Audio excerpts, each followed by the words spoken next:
L'esprit forgé dans le feu, comment éliminer les habitudes qui te détruisent. Ce n'est pas l'extérieur qui te retient, c'est l'intérieur que tu refuses de transformer. Et toi, quelle habitude invisiblement t'enchaîne jour après jour? Quelles pensées et comportements t'empoisonnent l'existence sans que tu t'en rendes compte?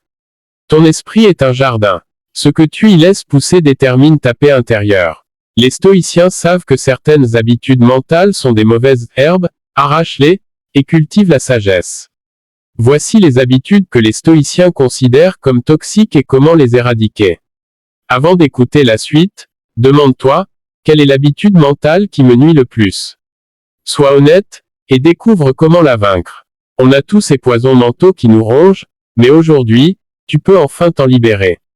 Abonne-toi pour plus de sagesse stoïcienne, like si tu veux changer, partage à ceux qui souffrent des mêmes maux et ajoute à tes favoris pour relire en cas de doute. Imagine ton esprit comme un royaume. Chaque jour, des habitudes toxiques, comme des envahisseurs silencieux, prennent le contrôle. Elles sabotent ta paix, volent ton énergie et te privent de ta liberté, sans que tu ne t'en rendes compte. Les stoïciens, ces guerriers de la pensée, l'avaient compris il y a 2000 ans. Personne ne choisit la défaite, mais on laisse l'ennemi s'installer dans nos murs. Aujourd'hui, tu vas découvrir les habitudes mentales qui t'affaiblissent et surtout, comment les stoïciens les annihilaient pour devenir invincibles. Prêt à reprendre ton royaume? La suite va changer ta façon de penser, pour toujours. Écoute cette histoire. Elias n'était pas un mauvais homme.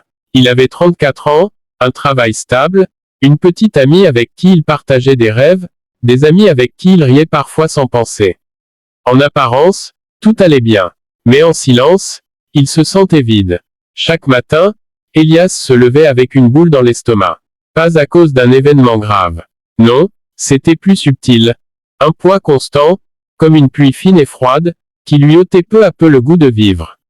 Il avait développé, sans même s'en rendre compte, une série de réflexes destructeurs. Il se plaignait en silence de tout ce qui n'allait pas. Il remettait ses rêves à demain. Il jugeait les autres sans indulgence, pour mieux dissimuler son propre mal-être. Il s'inquiétait de l'avenir, jusqu'à s'en empêcher de vivre le présent. Et cela semblait normal. Après tout le monde fait ça, non. Un matin, Elias perdit son travail. Une restructuration soudaine. Il rentra chez lui, un papier froissé dans la main, avec l'impression de s'effondrer à l'intérieur. Quelques semaines plus tard, sa compagne le quitta. Elle disait qu'elle ne reconnaissait plus l'homme dont elle était tombée amoureux. Puis, comme un dernier coup du destin, Elias apprit qu'il avait des problèmes de santé liés au stress chronique. 3 coups, 3 descentes, un mental fragile aurait sombré. Et pourtant, c'est là que, pour la première fois, il releva la tête. Errant dans une librairie par une nuit pluvieuse, il tomba sur un petit livre au titre énigmatique. Le manuel d'Épictète, la voie du stoïcien. Elias n'avait jamais entendu parler d'Épictète. Il feuilleta distraitement quelques pages, et s'arrêta net sur une phrase. Ce qui trouble les hommes, ce ne sont pas les événements, mais l'idée qu'ils s'en font. Cette phrase éclata dans son esprit comme une détonation silencieuse. Et si, ce n'était pas la perte de son emploi, la rupture, la maladie qui l'avait brisé? Et si c'était son propre esprit, mal entretenu, qui avait tout amplifié? À cet instant, Elias fit un serment. Il allait forger son esprit. Non plus subir, non plus blâmer, mais transformer. Les habitudes à éliminer. 1. Se plaindre. Elias commença par observer. Pendant une semaine, il décida de ne jamais se plaindre. Pas une seule fois, pas même intérieurement. Le premier jour, il échoua en 10 minutes. Il se plaignait du temps, du café froid, du trafic. Son esprit avait fait de la plainte un réflexe aussi naturel que respirer. Alors il réessaya. À chaque plainte intérieure, il se forçait à reformuler en constat neutre. Au lieu de « quel temps pourri », il pensait « il pleut aujourd'hui ». Petit à petit, il reprit le pouvoir sur ses pensées. Il comprit que la plainte est l'aveu d'impuissance, alors que le constat est l'acceptation lucide. 2. Procrastiner. Son deuxième combat fut contre l'inertie.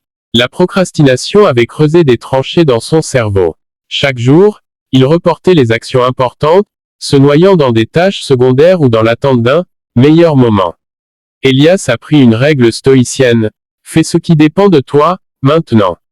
Il créa un petit rituel. Avant 10 heures chaque jour, il devait accomplir une action difficile mais essentielle.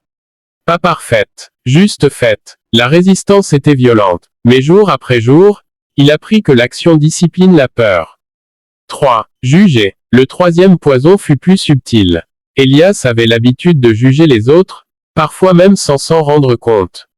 Ce collègue incompétent, cette voisine bruyante, ce passant mal habillé, chaque jugement était une décharge de satisfaction éphémère, mais aussi une prison intérieure.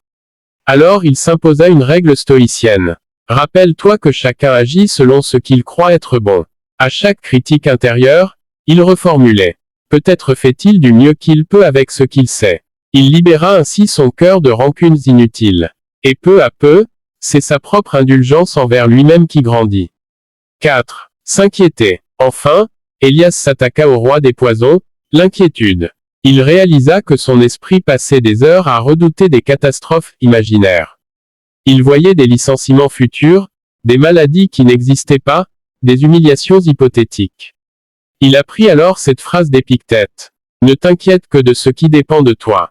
Ainsi, il divisa chaque peur en 2 catégories. Ce qui dépend de moi, j'agis. Ce qui ne dépend pas de moi, j'oublie. Cette pratique, simple en théorie, fut un des plus grands défis de sa vie. Mais avec patience, il reprogramma son esprit pour abandonner ce qui n'était pas en son pouvoir. Après plusieurs mois, Elias n'était plus le même homme. Il avait toujours des problèmes. Le monde extérieur n'avait pas radicalement changé. Mais lui avait changé. Il n'était plus réactif. Il était maître de son souffle intérieur. Face à l'injustice, il agissait ou acceptait sans amertume. Face aux obstacles, il se rappelait que le feu intérieur consomme tout ce qui tente de l'éteindre. Leçon stoïcienne d'Elias. 1. Ce que tu nourris grandit. Te plains-tu sans cesse. Tu grandis l'amertume. Juges-tu les autres. Tu grandis ton propre mépris. 2. L'action dissout la peur. L'inaction nourrit les monstres invisibles. 3. Ce que tu ne contrôles pas n'a pas à te contrôler. Libère-toi de l'illusion de maîtrise totale. 4. Chaque jour est un entraînement. Ne cherche pas la perfection, cherche la constance. Ton esprit est ton temple. Chaque plainte, chaque procrastination, chaque jugement est une fissure dans ses murs. Chaque discipline, chaque lucidité, chaque acceptation renforce ses fondations. Le monde extérieur continuera à changer.